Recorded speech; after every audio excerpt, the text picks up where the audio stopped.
Hello, everyone, and welcome to another episode of Paradox Untold Stories from Athletic Directors. I am Dr. Danielle Lapointe, and my co host is Dr. Dustin Smith.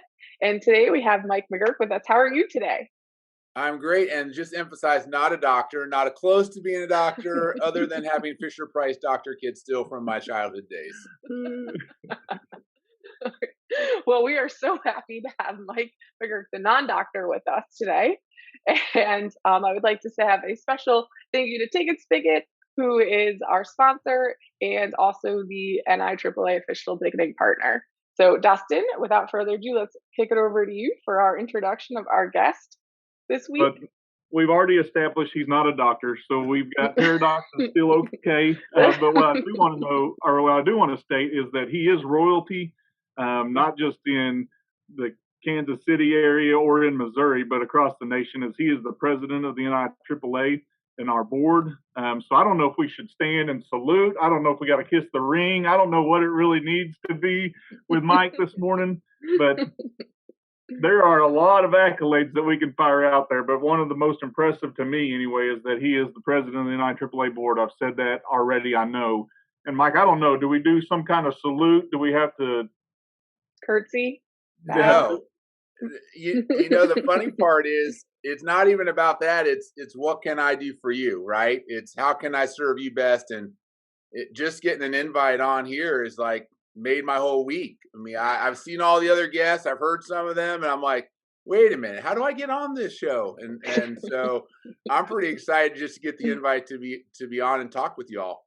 Well, let's start with telling the people something the resume is not going to tell them about who Mike McGurk is. I know you've been an AD at several stops, and you're in the Kansas City area, and we can talk about Lee Summit. But paint us a picture of who Mike is outside of the AD role. Yeah, outside the AD world, which is really hard for me because I've done it for 20 years now. I know those are few and far between, the longevity ADs who are going to be in it their entire life. They either get smart and they go the principal route, or they do something different. But in my spare time, I have adult kids now. Like I say, they're both, one's out of college and one's in college, and it's kind of nice to have that movement away from all the youth sports and traveling all the weekends and doing. I was one of those, right? My son played ice hockey, and so we traveled across the country and such. But now I just for fun, I try to work out when I can. I fish an awful lot. We live right on the back of a lake, so like even just last night, I went out and I fish for like an hour in the evening. It kind of is a time where I can just think and hang out by myself. And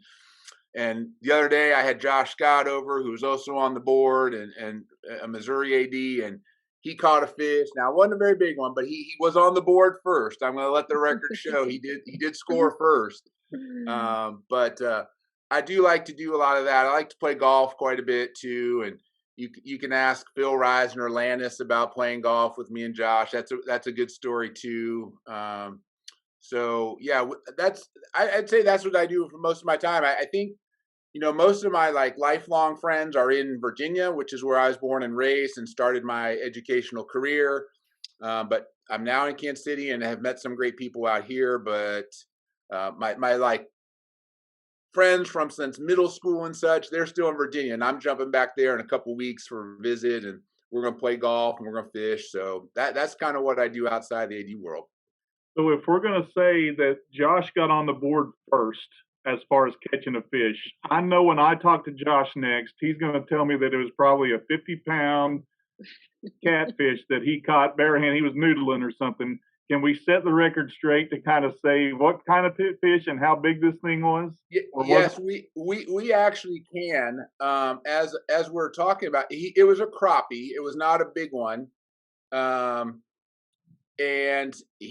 I would say, I think I actually have physical proof of it here. I do. So you can kind of see how big that fish is, right? No, you can see how small the fish is. The fish.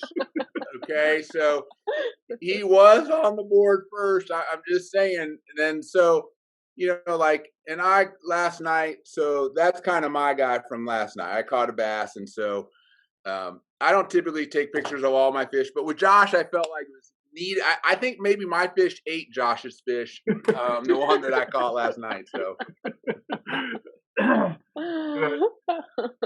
we haven't had Josh as a guest on here, and so he may refute some of this. But right now, whatever Mike says goes. It's kind of like him being the president. Whatever Mike says goes. We just got to deal with it, and so does Josh. And he's a Cardinals fan, so we got to just kind of cast that aside anyway.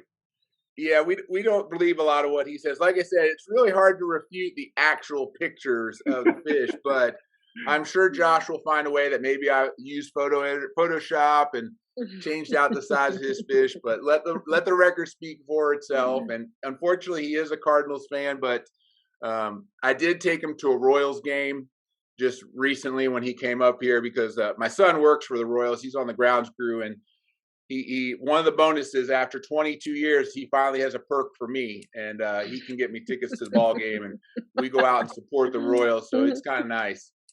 So it's not just one-sided. You pouring into him, he's finally pouring back into you. Yes, absolutely. That's awesome. So we've talked about Kansas City and Lee Summit particularly is where you're at now, but what are the stops that you've made prior to this to get you to this point? You talked about Virginia, and I know you visited with Jim Harris, who was a guest on here with us. I know you've been on his podcast, but let's talk about the steps that you've gotten to get to this point where you're at Lee Summit now. Yeah, I started as a coach and teacher in Fairfax County, which is a huge school district in Virginia. I think at the time there were 26 high schools in that school district. So really big. I had gone to school in Fairfax County. I coached basketball and field hockey, which is a little known fact that I coached girls field hockey for 5 years, and really enjoyed it. And as I was doing that, my AD at the time, he said, "Hey, I really love to get you into game management and start to get you down this track." And I was like, "Great, anytime I can spend time out at athletic events, that was fun, right?" I was not married, single. I was just chilling out. I had nothing to do. So yeah, I'll go to athletic events. And that slowly got into the point where the guy that I had coached basketball with, he got the AD job at that school. And he was like, "Hey, my job's open.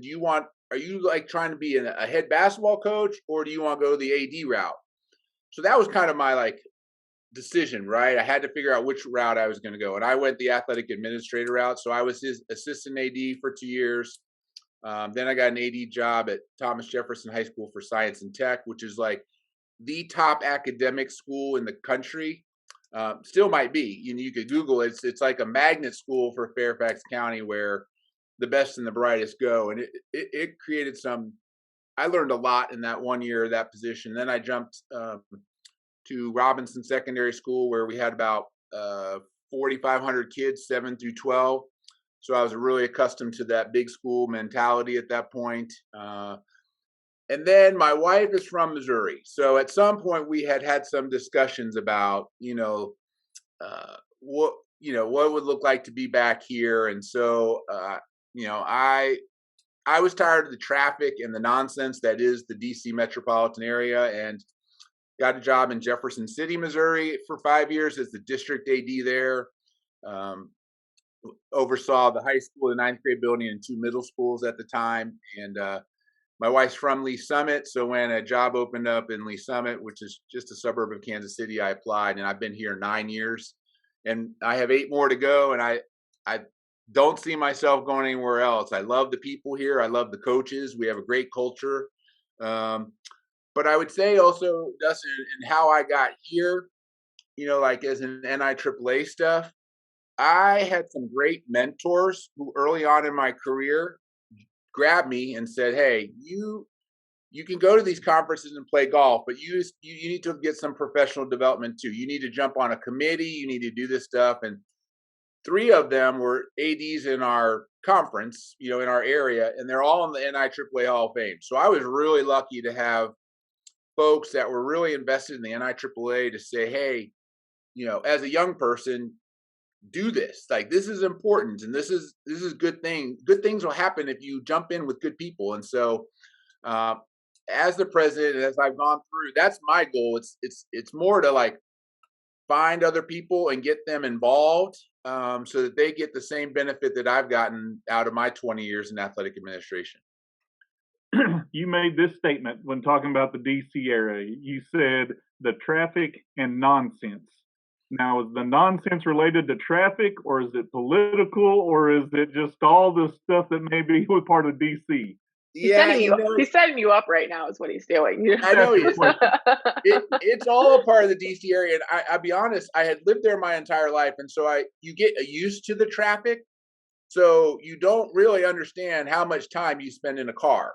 And so you also, now having worked in a school district where there's one high school and a school district where there's three, there was a lot of politics involved in a big, a large school district with 26 high schools, right? I mean, you couldn't do as much stuff individually as a school that you can as a one school district or a three. And so the nonsense was really like extra stuff that we were doing as a result of being a big school district. The extra meetings, the extra time. So it was not, but I think, ultimately my wife was commuting to DC for her job, which was an hour each way. And I mean, that's part of it too, right? She's out and then she'll come home and then I'm back out for events. So now she's a teacher. She moved out here and she's teaching. She's been a teacher for 9-10 years. So that part also helped too. She was downtown when 9/11 happened. And so, and she worked really close to the Pentagon, got to see all that stuff happen. It was just really, it was a good time for a move for us. That's a good way to put it. It's a good time for a move. So I know in those stops along the way, and we've kind of joked around about the nonsense and your fishing prowess compared to that of Josh Scott, but I know in those times that you've had some stories that you've dealt with, and this is the part of the podcast that we really enjoy, just to be able to have some fun, kind of look back at and say, I can't believe that really happened. So you want to start us off with a story of something that's happened in your years that may be nonsense or really something that really happened?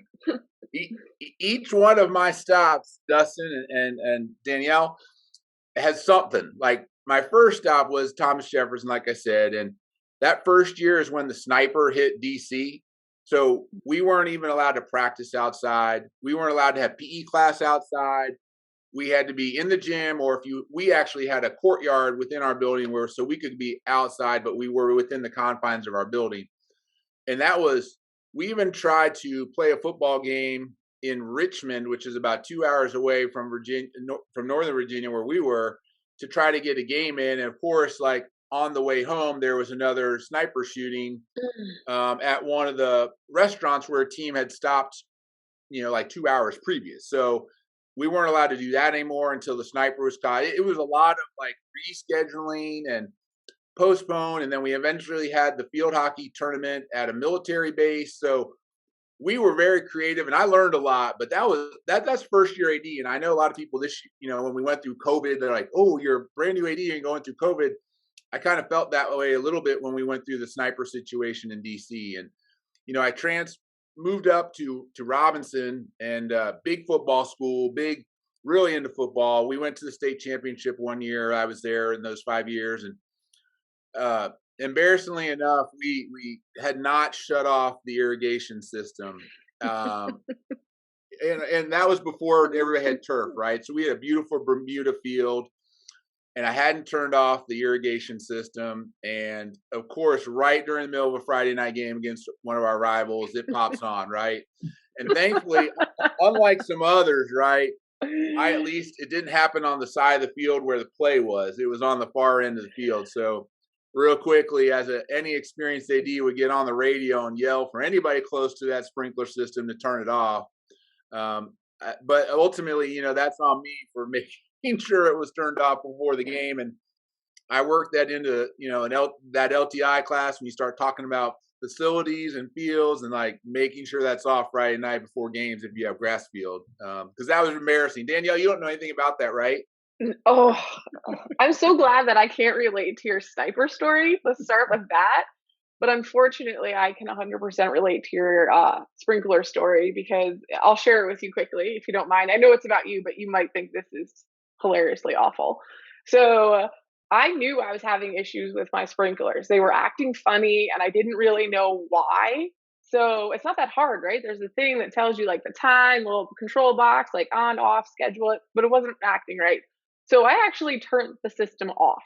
I wasn't playing any games with it, so I just turned it off. And this is a newer school. School's only been open for like 4 or 5 years. So everything's, nice and updated, equipment.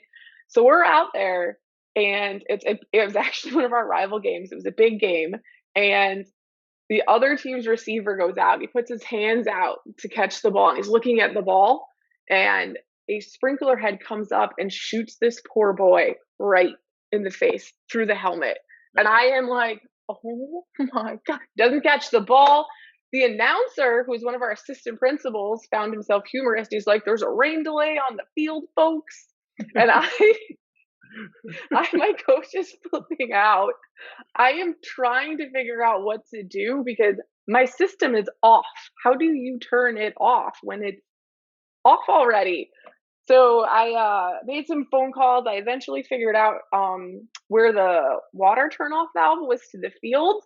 So I couldn't even turn it. It was like never been turned, so I couldn't turn it. So I had to get one of those like big scooper spoons from the concession stand to use it as like a leverage to turn this thing. I finally get it turned off. The game continues. But I was so embarrassed. Oh my gosh, I felt like a massive failure. Like, what am I doing wrong with my life? Like, it was awful. And I found out like a week later, when they came out to look at the system, that it was actually struck by lightning. They said multiple times, so it had a mind of its own. So while that made me feel better, it did not make me feel like any less of a failure that night. And I will never, ever forget that night. And I hope it never happens ever again. So I feel your pain. It's an awful feeling. At least you had the excuse of the lightning strike. I did not have that. It was total failure, was 100% on the AD on that one. Did she have an excuse really? It was off, according to her. It was off, but how does it come on if it's off? I don't get that. That's where the lightning comes into play, Dustin. I'm gonna get off that for a minute. I'm gonna go back to your sniper story, Mike. And as we talk about takeaways for people might be listening to this, you don't have an action plan for a sniper. I mean, there's not an emergency action plan. So how do you formulate? I mean, think about all the moving parts of that, from practices to games to travel, what that really looked like. And as you're sitting in that seat thinking, holy smokes, how am I going to have all of this take place? We're still supposed to have education-based athletics. We're supposed to have games, but how do I do it within the confines of something that nobody knows where that person is, thus the name sniper? Yeah, I had no idea, right? First year, so I at that time I was 30 years old, so I'm like, think I know everything, number one, right? You always think you know everything, and then you get hit with that. And I think the way I got through it most is people talk about ADs being a specialized position and that we are like a sorority and fraternity, like everybody is related to one another, that we help each other out when necessary. And I think that had a big part of it. Like, we would meet on a regular basis, almost daily sometimes, to talk about what we're going to do in regards to this sniper situation. So thankfully I wasn't like cast off the plank by myself into the water, into the ocean with nothing but sharks circling. I had a lot of friends who would help out and say, hey, what are we going to do together? Like, what are people doing? So we could only practice inside. We didn't have games at all at that point. Was this the fall season? Yeah, this was it was in the the middle of fall. fall. Okay. So, no football games and no field hockey, no cross country. We just didn't have any inside sports, or outdoor sports. So then it became like, okay, once it got taken care of, how are we going to make up games, or what are we going to do to play the games? And that's where like the field hockey one, and since I had coached, I was part of that committee to figure out, and we did find a military base in Quantico, Virginia, where they had huge field space, and a group of us went down and painted the fields, lined and marked and painted and put goals up so that on a weekend we could play basically an entire season within a like Friday, Saturday, Sunday. So it took a lot of creative thinking, and thankfully I wasn't the one they were counting on for that. But I think I contributed a little bit in regards to what some of that could look like. And there were just a lot of smart people in that room that saw that there were some newer ads, and hey, let us take you under the wing, and you don't have to be in this by yourself. And I think that's what's great about our profession is no matter the situation, somebody's going to lend a hand or is willing to help out or do some. And I'm not sure I see that same camaraderie in an assistant principal role, maybe in some areas, but I think ads, I could call anybody across the country, hey, do you need, I'm stopping in town, can you do this? And even you look at your mentor Doug Kilgore, that guy travels all over the place, and he always meets up with ads, right? He's always hooking up with somebody, and they're giving them suggestions, and they're taking them there. And I think just recently he was at a ball game with Gary Stevens in Maine, and I think that's what makes our profession so awesome. And in that particular situation with the sniper, it certainly helped that people went out of their way to make sure we didn't feel like we were on an island and that we could work through this problem together. So that's what I think is great about being athletic administrator. I think the question I have to ask is, at the military base, was there a sprinkler issue or an irrigation issue, or was everything taken care of? Probably because it was the government, it was okay. But did you have any rain delays with the sprinkler system at the field hockey? We were so lucky about the weather that we did that weekend. We did not have irrigation on that field. Like, just imagine a space big enough that you could lay six field hockey fields on that field space.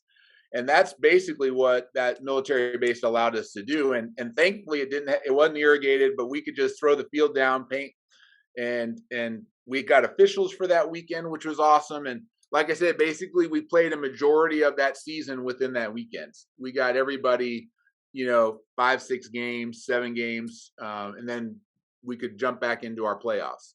Now, how impressive is that? Just to be able to, the outside the box thinking, and goes back to your statement about this profession, just to be able to think, okay, here's an option, and we can make it work. It may cost us a little work to make this work, but we can make this work and be creative with that, not just yourself, but the other schools to be involved in this process as well. And the communication to, hey, we've got this space, we got to go down and line it, we've got to make these fields, and we're going to make this work. We're going to play 6 or 7 games. Are you in? And people saying, yes, let's do this. If that's what's best for kids, let's do this. And it ended up being that way. Well, and on top of that, you kind of make it a cool experience for them. I mean, how many high school kids are going to say they played on a military base or Quantico? So you kind of took a crappy experience and turned it into like a cool experience at the same time of getting what you needed to get done. Yeah, and it was what's best for kids, trying to make sure they all had a somewhat normal experience, kind of like with COVID, very similar in regards to trying to make decisions best, for that. And we all had difficulties, whether we did or did not have spectators, and, everybody wanting a little additional something in regards to COVID. But it was very similar in that sense, in that we all always try to do what's best for kids, even if it means outside the box from time to time. And forgive me for this, you didn't water down the experience for these kids. No, I did not water it down for them at all. Full games. They got to play the whole game. They got to play. I mean, that's creative. I really am impressed with that, just being able to do that and to be able to say that experience, like Danielle said, the experience for those kids to say, hey, we crammed it into a weekend, but guess what? The life stories that those people are going to have of, here's how my administrators made this work, or my coaches made this work, or the fans being able to say, we got to experience this because of the work of people. And you may not have been thanked for it, and that's not why we do what we do, but it's just examples of things that you go, or extremes you go to make sure kids have the opportunity to play. Yeah, it was really a cool time, right? And I still remember it was like it's yesterday. I remember like trying to organize and making sure the goals got down there, because that was the other thing. Like, it was about an hour away, and just the county helped by making sure we had our sets of goals and such, and official, like, it took a lot of people to put together. And so I was just glad I was a small part of that piece of it. But, there were others too. Like I said, we tried to go 2 hours away to play a football game. And, after that situation. That didn't work out. I mean, it worked out for us. We got a homecoming game out of it. So most people did call it homecoming, even though they were 2 hours away in Richmond. But it was great. I mean, again, I think it goes to the collegiality that we encounter on a day-to-day basis within our profession. So how did that sniper situation shorten the season? Did it? I'm assuming it had to shorten it. And what did you do as administrators trying to make sure that they got to play some games and still go to the playoffs? And who made it to the playoffs? Very similar to COVID, just a whole different.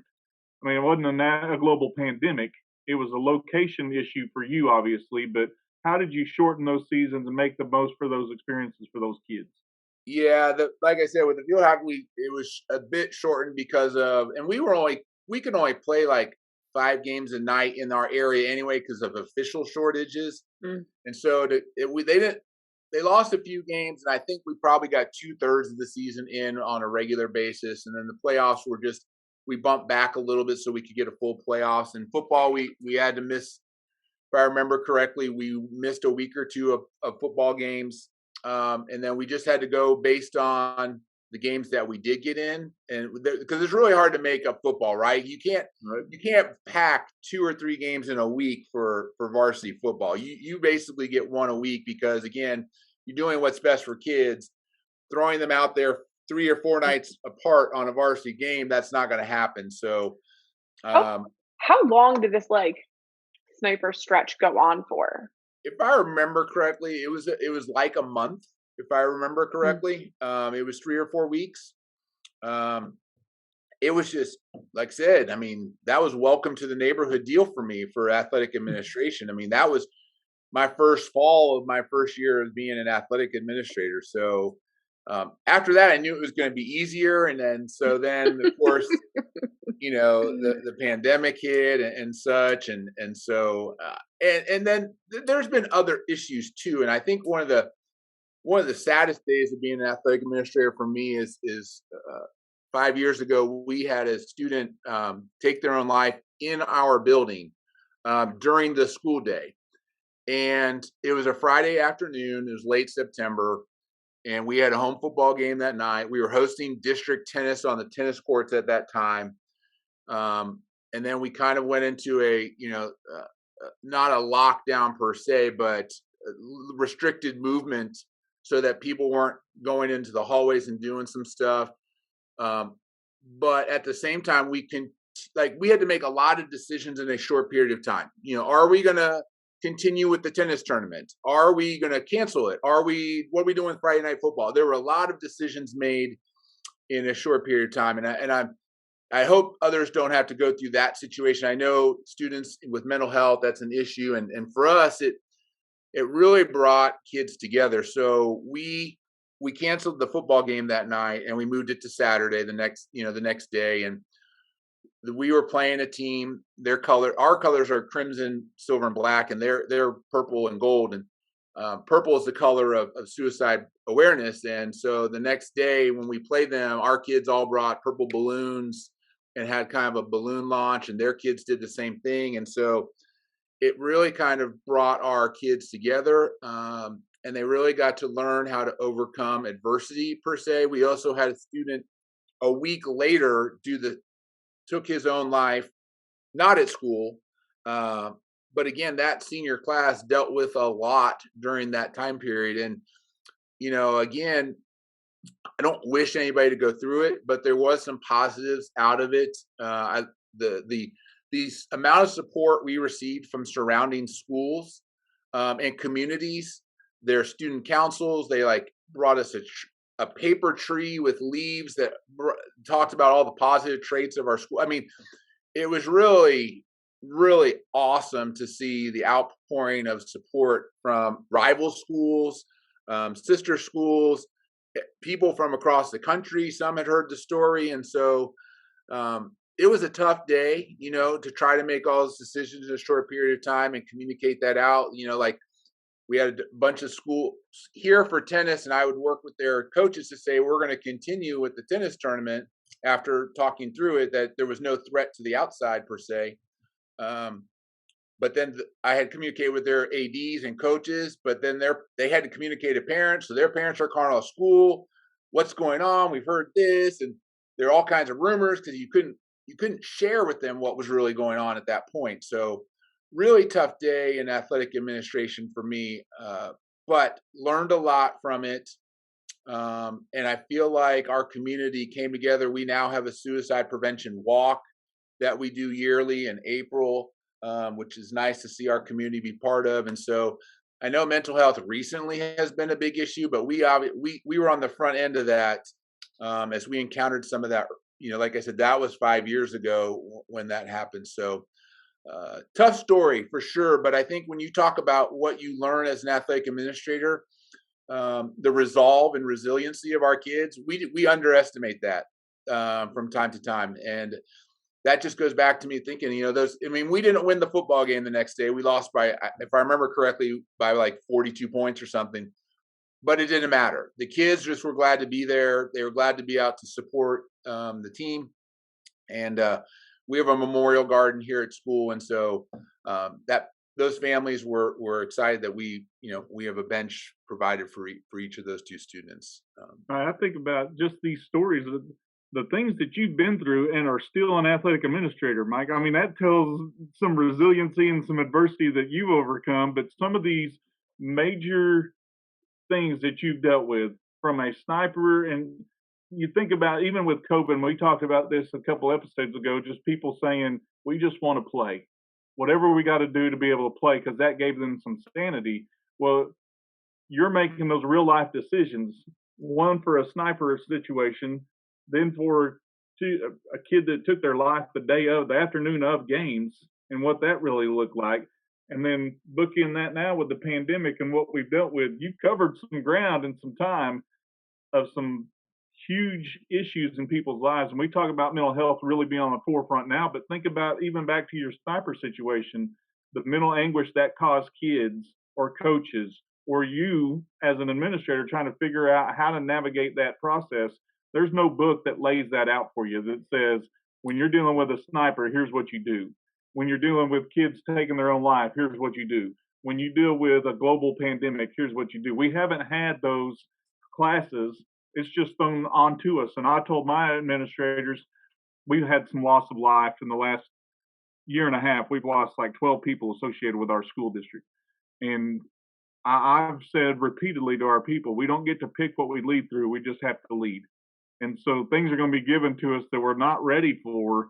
We've just got to lead through them. And so kudos to you for leading through that. But think about even your own mental anguish that's gone through these episodes of life, of how you've dealt with that and how you process that yourself.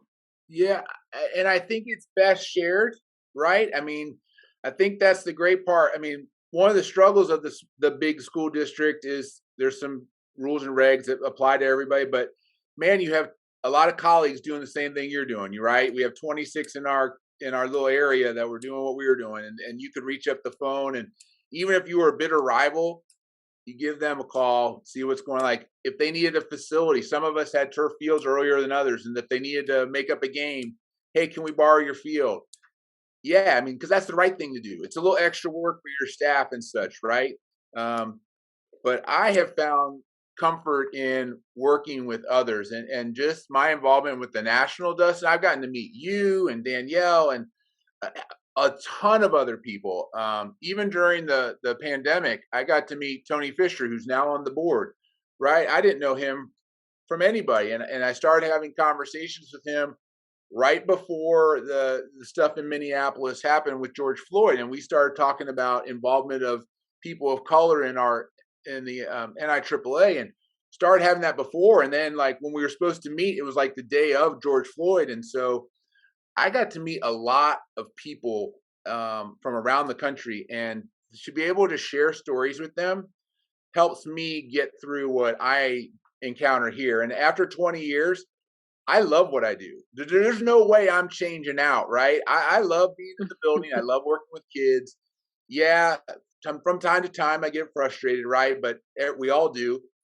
But I love what I do. I got, like I said, 8 more years, and I'm fully see myself not leaving the building. And it is tough, being most of the NIAAA presidents recently have been district ADs like Lisa and Lannis and Todd Olson, just to name a few. But as a building AD, it's been tough to balance the time and such from here, here and there. But overall, I wouldn't trade it for anything. Even like I said, I've learned something going through each challenge, whether it's the sniper or going into a school district where they've always. I was in Jeff City. I was the first AD not from Jeff City to work in that position, and not knowing the background of, like that would be like me going down to Arkansas and trying to be an AD down there and like not knowing anything about it, right? Not knowing if you have running water for the so that you could water your field or anything, but you knew I had to get that in there, right? That was a shot. I took it. Well, I want to point out one thing as you guys are talking, and Dustin said all of that. I also want to point out to any ADs who are listening that you made all of these decisions with very limited information. I mean, it's easy to look on like retrospective, like, oh, this is what we should do, or this is how we could have handled it. But you didn't have all of the information I'm sure you wanted during the sniper issue.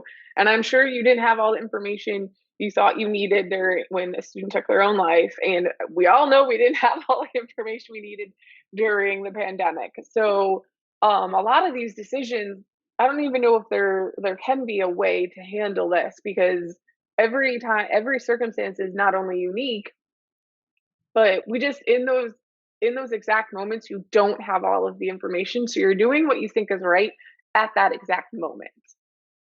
You do. And I think the best way to approach that is collaboratively, that you're not on an island. And that's what I would emphasize to anybody listening. If you get stuck with a situation like one of these, or something that may be specific to you or your job or your area, is work at it collaboratively, because sometimes you're not going to think of something that somebody else is, right? Make sure you're not the smartest person in the room when you're sitting around there making all these decisions, and talk it through and we did, like, we talked through, like, should we cancel tennis? Should we not? And there's not a right answer, right? We could have canceled it and have been fine and made it up the next day. Or we can continue on and try to make it as normal as possible for folks.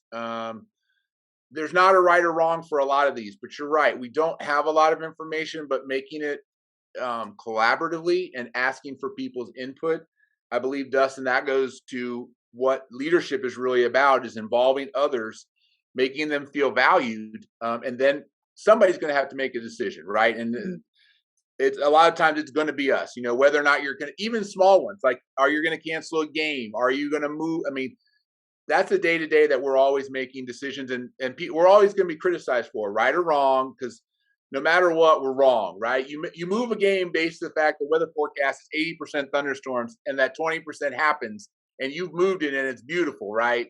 That's happened to every one of us at some point, right? But collaboratively, I think has worked best for me as an athletic administrator. I was talking to somebody this weekend about how public our jobs are and how public our decisions are. That maybe not be the case for a math teacher. Nobody's going in to watch a kid take a math test, but they're coming to watch these games, and they all have an opinion. They all have something that we should have done differently when we do something or we make a decision. And sometimes it is an island, but as you say, collaboratively, not just on your campus or in your district, but with people in your network, where I could call, hey, Mike, this is what I'm dealing with down here. And it may be, how did you deal with the addition of running water? Because we're doing that in Arkansas. That may not, what is indoor plumbing like? That may be a question that I have to ask, but that may not be the case everywhere. And you could shed some light on it, but I kind of say that in jest, but reality is we could call anybody, even the president of the NIAAA board. I could call and say, hey, Mike, I'm dealing with this, because the reality is Mike's a human being. He happens to hold a position, but he's still a human being that handles day-to-day situations and can provide advice. And so for somebody who's been doing this 20 years, you haven't experienced everything, I don't think, but you've experienced a lot, even beating Josh Scott in the fishing derby. But I mean, there should be a trophy, there should be a plaque on your wall for that. And maybe we'll make it. I feel like we got to ask, like, have you ever had a streaker? What's that? Have you ever had a streaker? Yeah, we did actually. Oh, At I was our, gonna say you should and look forward to that. I, I'm going to give you the kudos to that is the SRO from our rival school because we were playing our rivals. The SRO from our rival school ran and chased him down, and So it it was a ended guy. up. It was a guy. We also have to because we've never Yeah, it was had a a guy. female It was a trio. guy. Okay.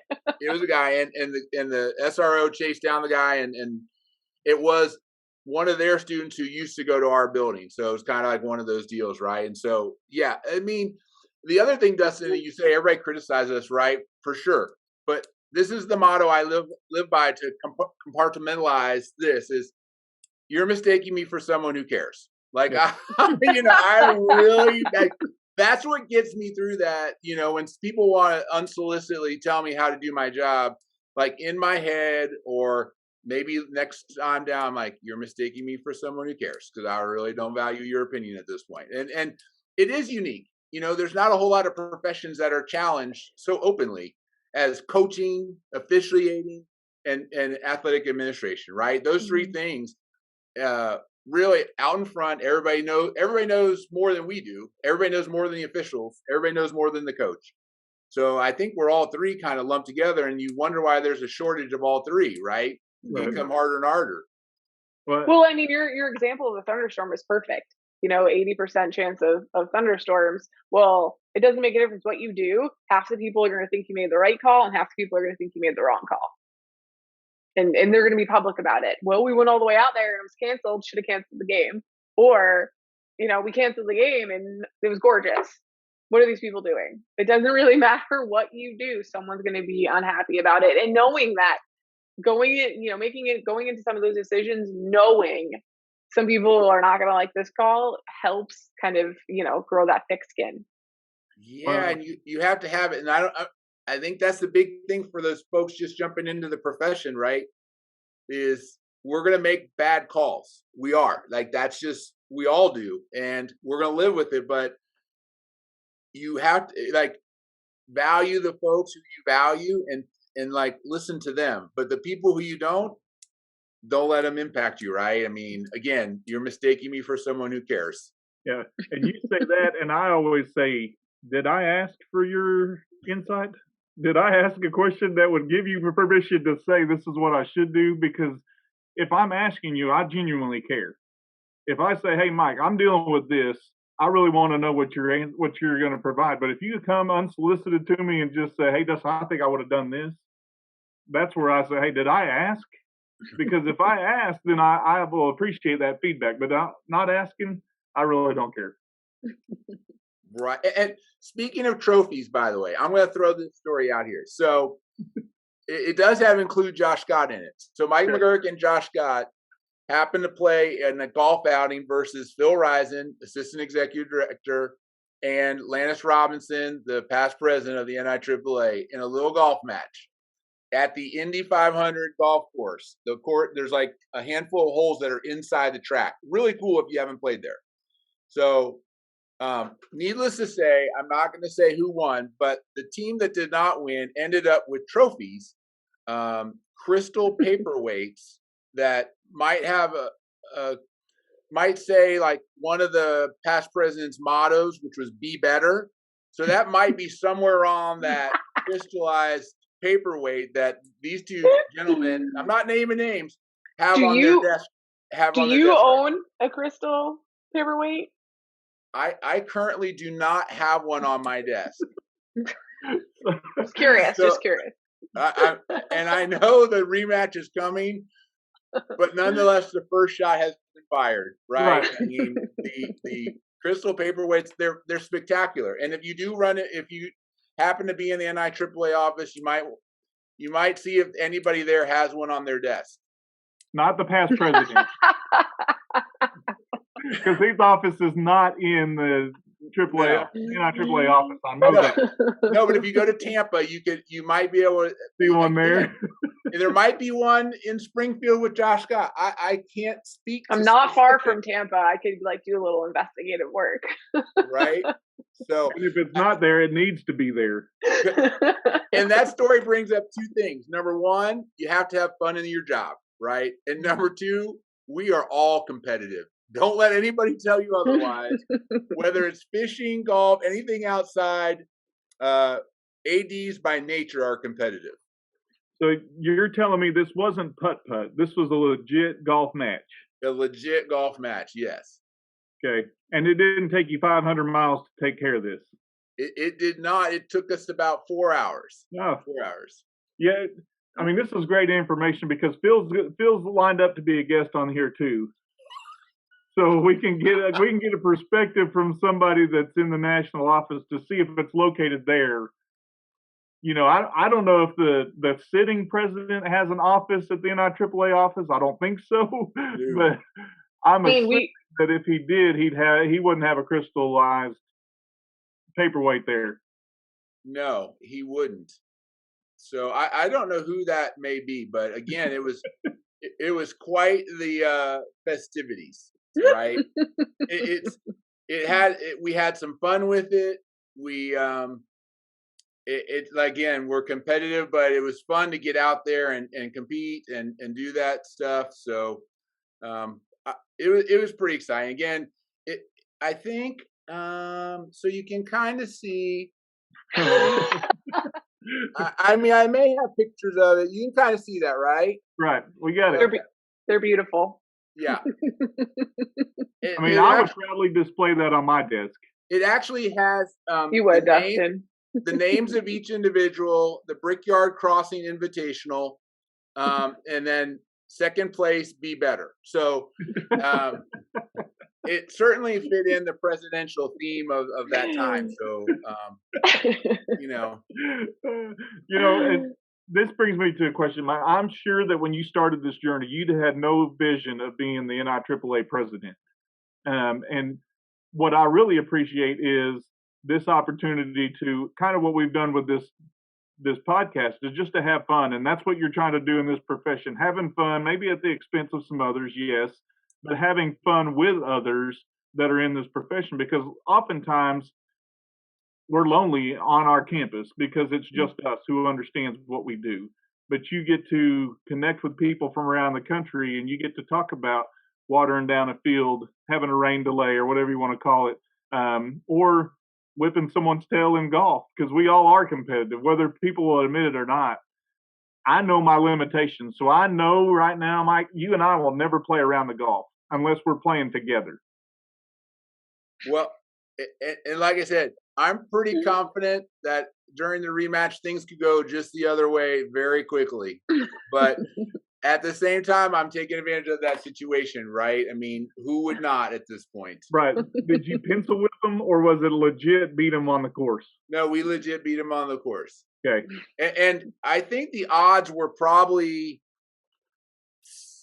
I would say probably 30-1 against us. Like if you were a betting man, you certainly were not going to bet on the Missouri Mafia to win that match.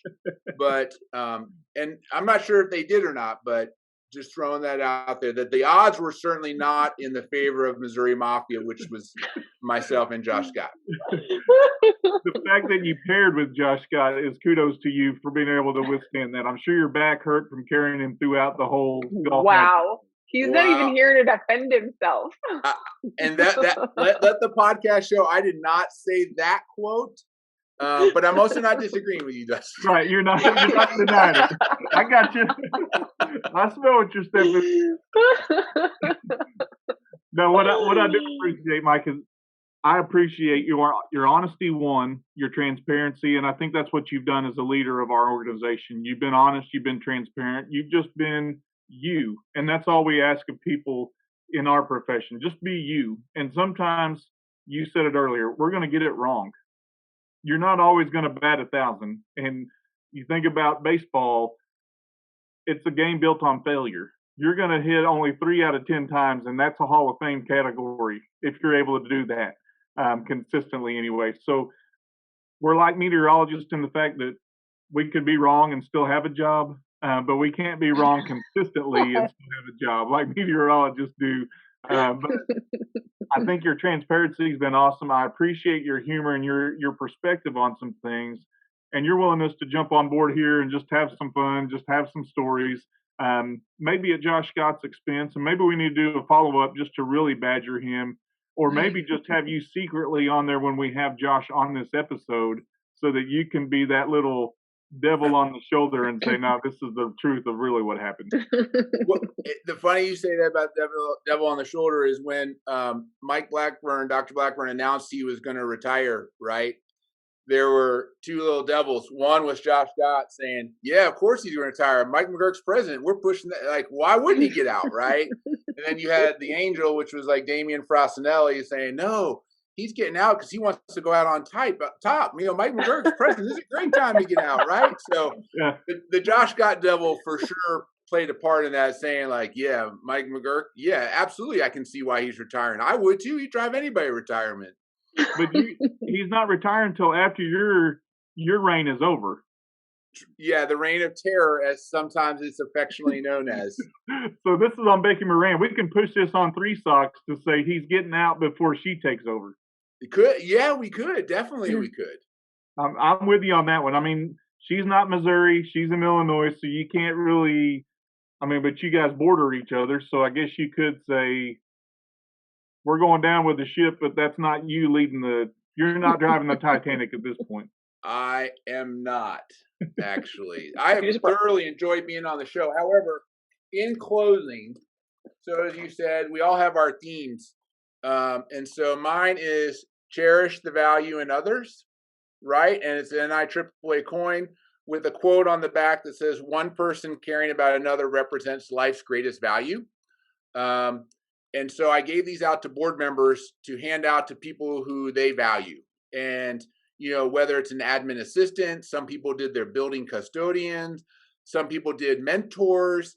So they're slowly circulating around just to let people know. And you can do this at your office. It doesn't have to be a coin like this, but something small to let somebody know you value them. It goes a long way. And I feel like, you know, we talk about the greatest coaches and the ones, if you remember playing for somebody who you'd run through a wall for, it's because they valued you, whether it was as a player or as a person. And I think if we continue to do that, that makes our job a lot easier. Is you know, just as so much as remembering somebody's name, sending a text on their birthday, whatever it is that happens. I just think if we go that extra step in showing people that they mean something to us and they're valued, they're going to go to bat for us. So that's my theme this year. Well, I value you valuing us enough to get on this podcast and do this with us. So I appreciate you doing that. I know you got a lot going on in your world as an assistant principal and AD. I know you cleared your calendar today just for us. So you block off everything else because that's the importance that we have. But I value that, and I value your leadership, and I thank you for your friendship and your investment in our profession.